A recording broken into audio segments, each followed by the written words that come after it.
kita perlu lihat ayat-ayat suci firman Tuhan sebagai makanan rohani terbaik kita saat ini. Ibrani pasal 2. Yang pertama, Pastor aja lihat saudara-saudara. Ibrani pasal 2 ayat yang keempat. Ayo silakan dibuka, dilihat ya, di stabilo, dicatat, diingat. Ini yang pertama saya buka ya, Ibrani 2 ayat yang keempat. Firman Tuhan Yesus di sini, Tuhan sendiri meneguhkan kesaksian oleh tanda-tanda dan mujizat-mujizat, berbagai pernyataan kekuasaannya, dan karunia Roh Kudus yang dibagi-bagi. Saudara, ayat ini sebagai pembuka untuk kita menerobos sesuatu yang rohani dalam hidup kita. Tuhan itu mengaruniakan kesaksian untuk engkau saksikan. Dan barang siapa yang setia menyaksikan kebaikan Tuhan, mujizat Tuhan, karya Tuhan, Tuhan itu setia, dia akan menambahkannya. Pernyataan tentang kuasanya, dia bagi-bagi karunia Roh Kudus. Jadi singkatnya adalah, hidup ini perlu ada kesaksian. Gerejamu harus ada kesaksian. Komunitas imanmu bertumbuh, harus ada kesaksian. Tanpa kesaksian, maka kering. Mungkin berkata, Pastor ini emangnya harus kesaksian. Bukan ukuran kesaksian, memang bukan itu yang utama. Tapi Tuhan bilang di sini, bahwa Tuhan akan meneguhkan. Berarti imanmu terus akan dibuat on fire dengan kesaksian-kesaksian. Coba bandingkan aja. Ada orang yang punya kesaksian tiap hari on fire. Tapi sama-sama satu iman. Tapi ada kesaksiannya. Tiap hari menggerutu. Aduh, Tuhan ada nggak sih? Aduh, kok ini masalah nggak kelar-kelar. Jangankan mujizat yang Pastor ini ceritakan itu setiap hari di live stream ini. Kita saja kasihan ini nggak beres-beres. Kering. Ke gereja yuk. Aduh, malas nah. Aku mau cari job nah. Kering. Memang bukan berarti ikut Tuhan hanya mujizat aja. Memang saya setuju. Tapi mujizat itu seringkali Tuhan pakai sebagai pintu hati orang terbuka datang kepadanya. Dan saya ceritakan ini, saya mengalaminya. Tuhan memberkati pelayanan ini dengan karunia-karunia Roh Kudus. Benar-benar Tuhan meneguhkan pelayanan live streaming setiap hari dengan kesaksian-kesaksian nyata. Dan Tuhan masih mengaruniakan karunia Roh Kudus kepada saya dan setiap hamba Tuhan, setiap saudara yang percaya. Maka renungkan ini, di gerejamu sekarang engkau ada, saya beritahu itu gereja bagus, gereja baik, hamba Tuhan benar dipanggil Tuhan Yesus. Renungkan, apakah ada kesaksian? Baik, sekarang kita akan maju, ya. Kesaksian apa? Ya, kesaksian apa? Nanti kiranya emangnya harus kesembuhan? Bukan. Yang pertama, tetap yang utama kesaksian itu harus berita Injil. Ya, berita Injil yang disaksikan tentang pengampunan dosa, tentang keselamatan, tentang bagaimana lepas dari tipu muslihat si jahat iblis dan teman-temannya. Itu yang pertama. Tapi kita juga harus membaca Injil bahwa kejahatan atau kadang orang bisa membungkus namanya jubah agamawi. Sekarang saya sudah lihat ya, ini mulai masuk ini ngeri-ngeri sedap ini ya. Kiranya saudara ngikutin, dan kalau merasa terberkati, silakan di-share. Sekarang saja Bapak Ibu sekalian melihat Injil Matius 24, ayat 10 sampai dengan ayat 14.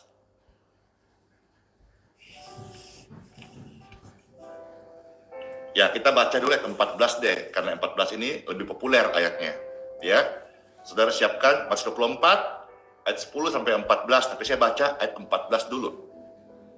Ya, Matius 24, ayat 14. Ada tertulis firman Tuhan Yesus, dan Injil kerajaan ini akan diberitakan di seluruh dunia, menjadi kesaksian bagi semua bangsa, sesudah itu barulah tiba kesudahannya. Jadi yang kita mau saksikan adalah kesaksian apa? Yang pertama ini, Injil.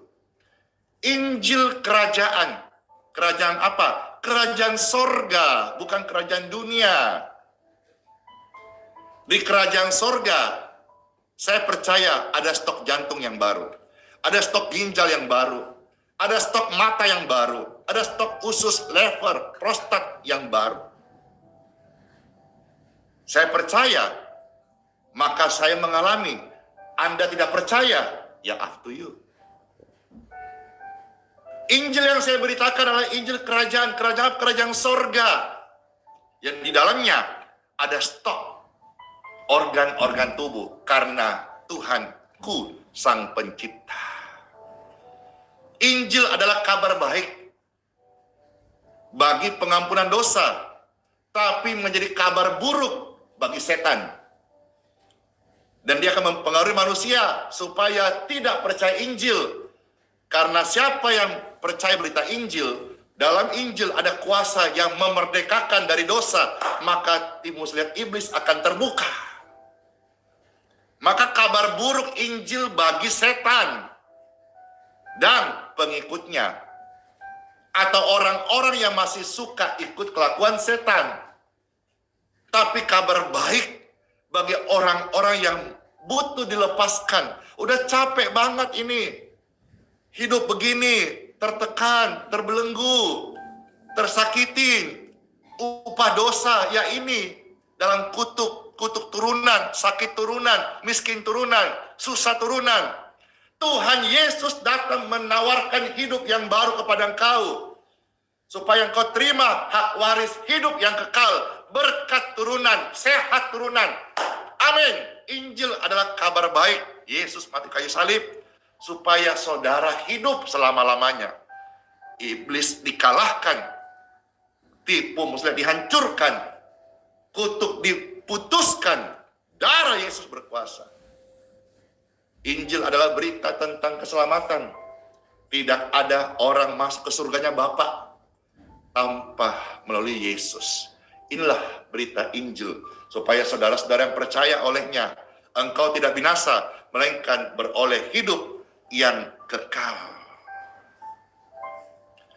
Maka hari-hari ini banyak orang yang murtad, seperti yang kita akan lihat firman Tuhan mulai ayat 10. Ya, saya sekarang baca mulai 10, Matius 24 ayat 10. Banyak orang akan murtad dan mereka akan saling menyerahkan dan saling membenci. Ini menyinggung tentang orang beragama. Dan ayat-ayat suci firman ini, kalau kita mengkorelasikan dengan hari ini, kita akan melihat banyak orang yang berbungkus baju agama, tapi pesannya adalah kebencian. Atau mereka saling membenci, saling menuduh, saling menjelekkan, bahkan ada yang saling membunuh. Jangan sampai terhilang iman di dalam jubah agamawi.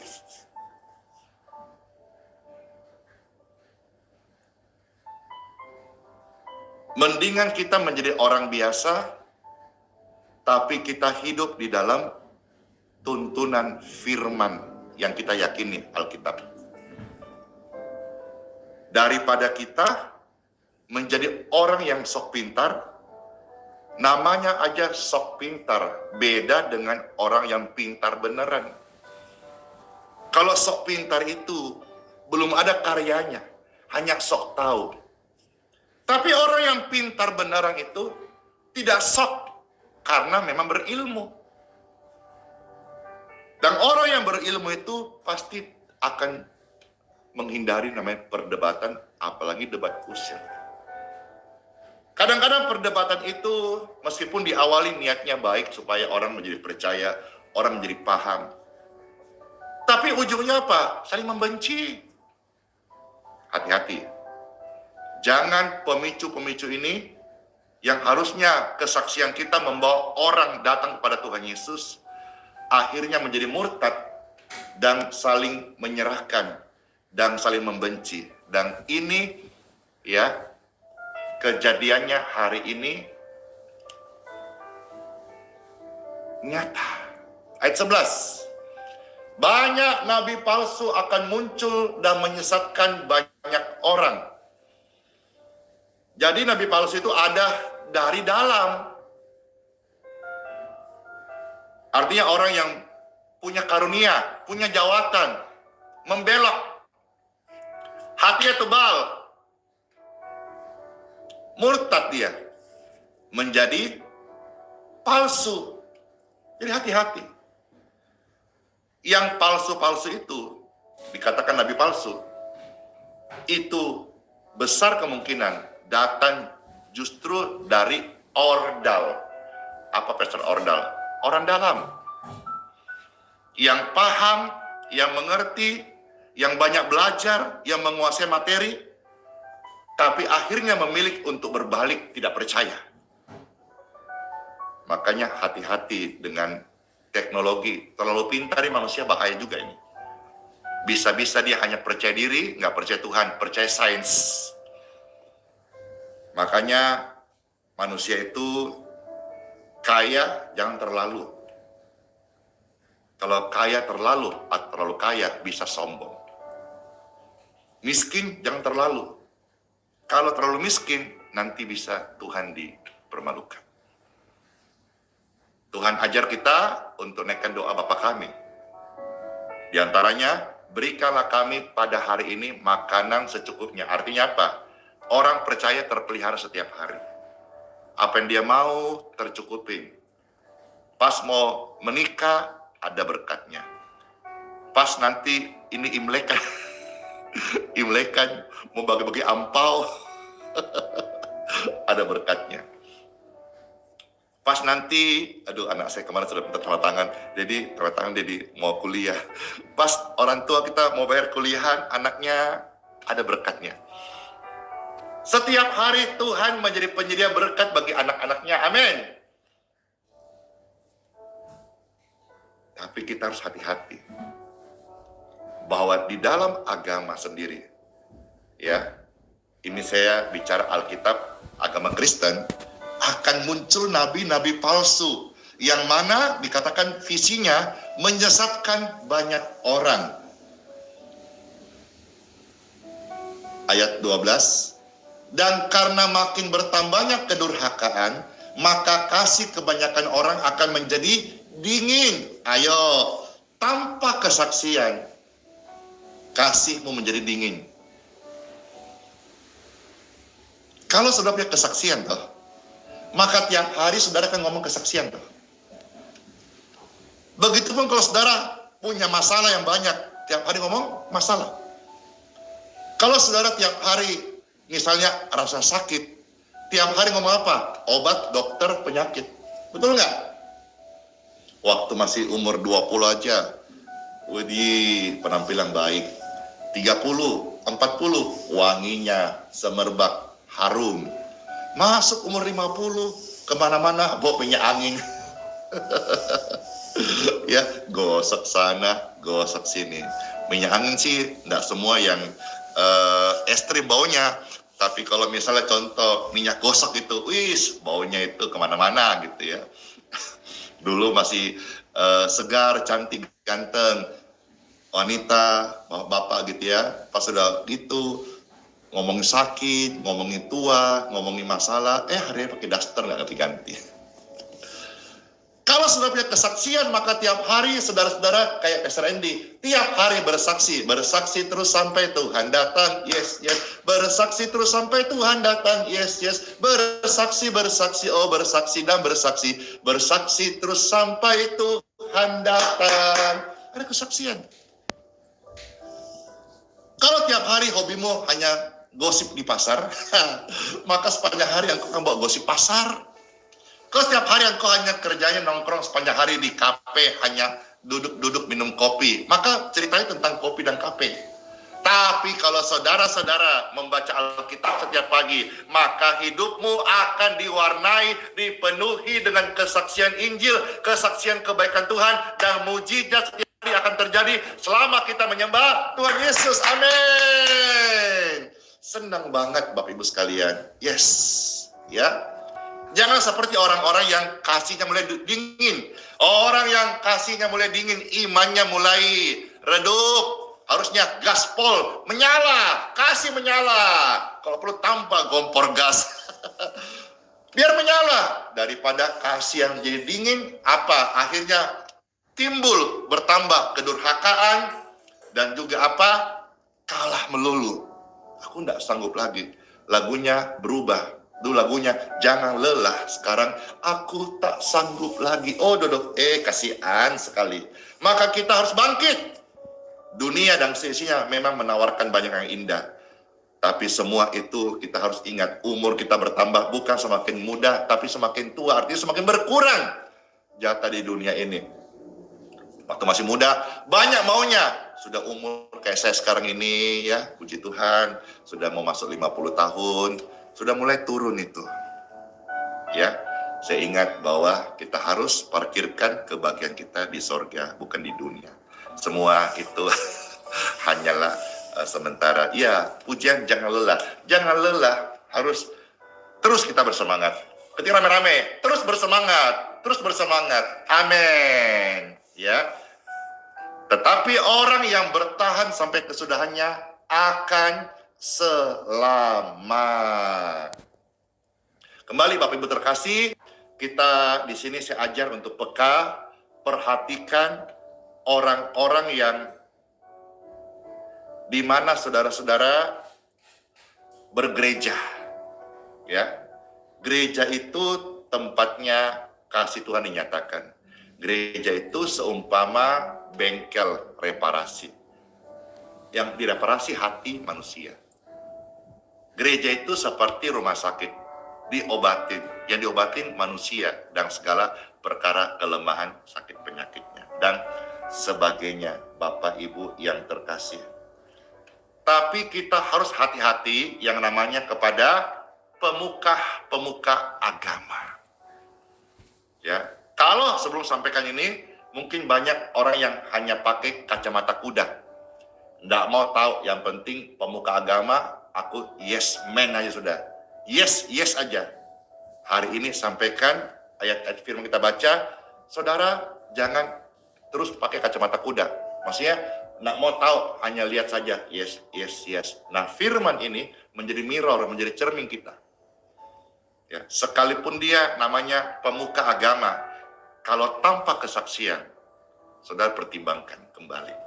Maju sekarang Injil Markus ayat pasal 13 ya.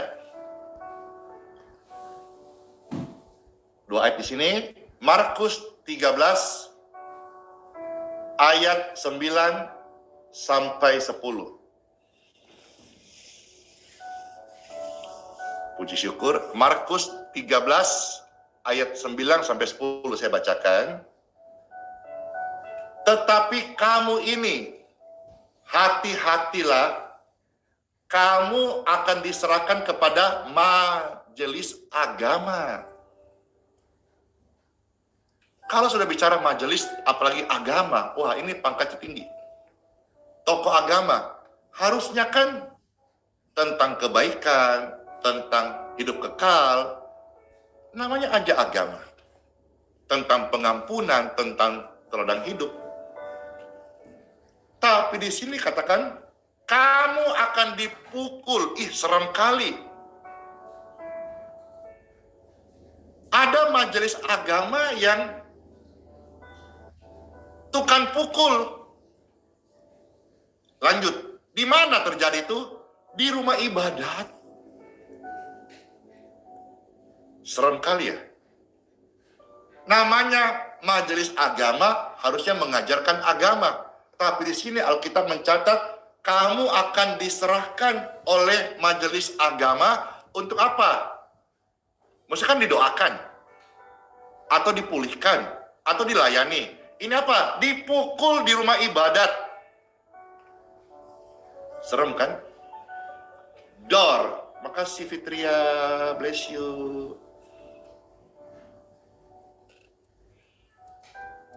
Serem kan? Kamu akan dihadapkan kepada muka penguasa-penguasa dan raja-raja karena aku sebagai kesaksian bagi mereka. Ayat 10.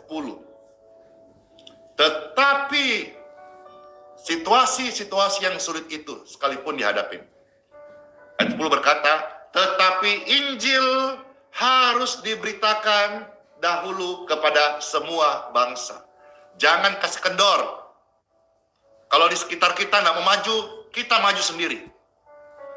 Kalau tempat di mana engkau beribadah, engkau tidak dapat kesaksian-kesaksian, hidupmu kasih sama Tuhan jadi kesaksian Allah Tuhan.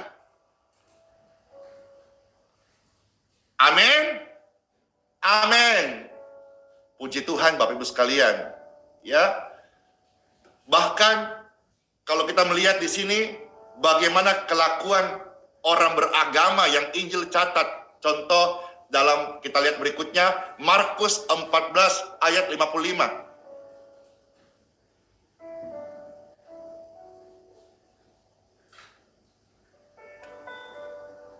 Dikatakan apa?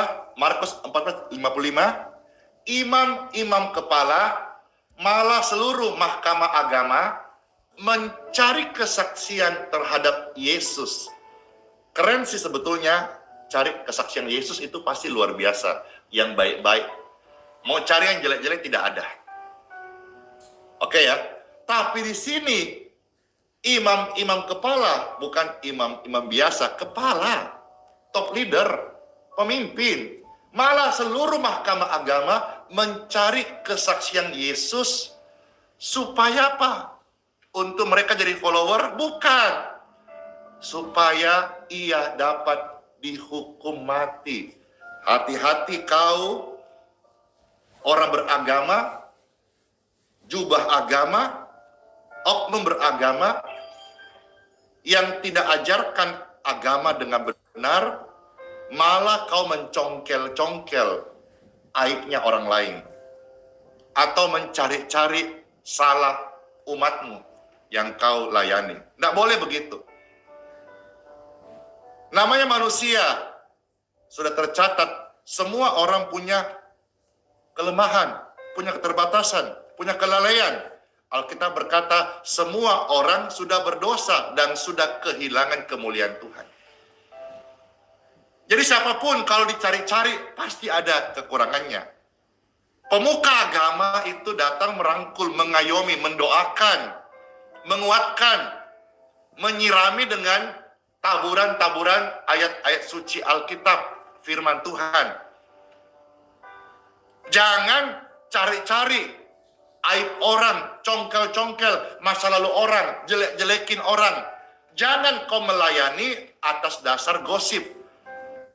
Kumpul, bawa gosipnya si gereja ini, bawa gosipnya si jemaat itu, bawa gosipnya orang yang kau layani. Jangan. Perhatikan, Yesus sudah memperingatkan akan hal-hal ini. Itu kelakuannya imam-imam kepala yang berjubah agama, tapi tidak menghidupi agama. Kita harus memberi kesaksian tentang Yesus, tentang terang itu. Yesus berkata, kamu adalah terang. Berarti kita itu akan memberikan cahaya di kegelapan. Iya toh, saya sedang beritakan Injil toh, bukan tentang kesembuhan only kan, tetapi tentang terang yang sejati, Yesus yang saya beritakan. Tercatat di dalam Injil Yohanes pasal 1 ayat 7 sampai ayat yang ke-8. Silakan saudara ketik rame-rame ayat-ayat ini. Ini tentang kesaksian terang itu. Yohanes 1 ayat 7 sampai ayat yang ke-8. Ada tertulis firman Tuhan Yesus. Ia datang sebagai saksi untuk memberi kesaksian tentang terang itu. Siapa ia? Yohanes. Yohanes Pembaptis. Supaya oleh dia semua orang menjadi percaya. Yang dia beritakan terang siapa? Yesus. Ayat 8. Ia bukan terang itu. Yohanes bukan terang itu. Tapi dia menyaksikan tentang terang yang sesungguhnya. Tetapi ia harus memberi kesaksian tentang terang itu. Hari ini saudara sebagai orang percaya harus punya kesaksian. Harus bersaksi. Hidupmu adalah penyembahan. Hidupmu adalah kesaksian. Karena kesaksian hidup kita adalah ibadah yang hidup. Dan ibadah yang hidup itu adalah penyembahan di hadapan Tuhan. Penyembahan tidak harus 2 jam di gereja, puji syukur, bersama-sama hari Minggu atau hari Sabat berkumpul, Tuhan dimuliakan. Tapi setiap hari hidupmu adalah ibadah. Ibadah adalah penyembahan di dalam kehidupan real setiap hari. Supaya apa? Lewat kesaksian kita, hidup kita yang nyata, orang-orang bisa melihat Tuhan. Mungkin saudara kayak Pastor Andy, tidak pintar teologi, tidak sekolah tinggi, tidak pintar bagaimana susun khotbah dengan rapi seperti pakar-pakar yang merasa jago-jago semua itu. Nah, tapi hidup kita ini dibaca oleh orang. Kasihmu, perbuatan baikmu, keramahanmu, teladanmu, itu dibaca. Dan nanti waktu kita meninggal, biarlah setiap orang akan bersaksi. Andi Simon itu hamba Tuhan yang baik. Andi Simon semasa hidupnya aku bersaksi, dia orang yang benar, dia orang yang baik, dia rendah hati. Amin. Demikian pun saudara, nanti waktu meninggal dibaca kesaksianmu, orang ini orang yang baik, selama hidupnya dia berbuah, selama hidupnya dia banyak sekali menutup aib orang lain. Aduh, keren sekali. Ya, nggak boleh ngomong aib orang lain, apalagi orangnya kasih yang sudah meninggal. Jangan, ya, punya perasaan dong. Ya, saya akhiri renungan hari ini 2 ayat ya. Satu lagi, 3 Yohanes 1 ayat 3 dan ayat yang ke-6. Ya, silakan saudara ketik nanti di Stabilo ya. 3 Yohanes 1 ayat 3 dan ayat yang ke-6. Saya bacakan bagi Bapak Ibu sekalian, habis ini kita akan berdoa. 3 Yohanes 1 ayat 3. Ada tertulis firman Tuhan Yesus, sebab aku sangat bersuka cita ketika beberapa saudara datang, dan memberi kesaksian tentang hidupmu dalam kebenaran. Lihat toh, kesaksian itu perlu. Tuhan akan meneguhkan kesaksian-kesaksian kita dengan karunia Roh Kudus. Orang akan melihat kesaksian hidup kita. Kekristenan itu kasih, dan kasih itu dirasakan, bukan hanya lip service atau hanya omong-omong. Biarlah kita sebagai hamba Tuhan, saudara pendeta, pastor, romo, pater, suster, penginjil, rasul, gembala, apapun jawatan Tuhan kasih karunia, saya syukuri, Anda syukuri. Berbuahlah. Sampai orang-orang bisa berkata dan memberi kesaksian hidupmu dalam kebenaran. Tercatat dalam firman Tuhan. Mereka memberi kesaksian tentang hidupmu dalam kebenaran. Ini kerinduan Tuhan Yesus. Tuhan Yesus, Tuhan Yesus tolong. Sebab memang saya, engkau, kita orang percaya hidup dalam kebenaran. Ayat 6. Mereka telah memberi kesaksian di hadapan jemaat tentang kasih-Mu. Yes. Maka orang Kristen, khususnya saya bicara pemimpin-pemimpin nih, pemimpin agama nih, ya secara umum, khususnya pemimpin agama Kristen nih, jangan kau pelit-pelit. Ya, bagaimana umat atau orang atau masyarakat menilaimu? Memang kita melayani bukan untuk dinilai orang, tapi buah itu akan dirasakan. Biar setiap kita pelayanan sebagai orang Kristen, apalagi hamba Tuhan, apalagi tokoh agama, orang akan bersaksi tentang kasih-Mu di hadapan banyak orang, khususnya di hadapan jemaat.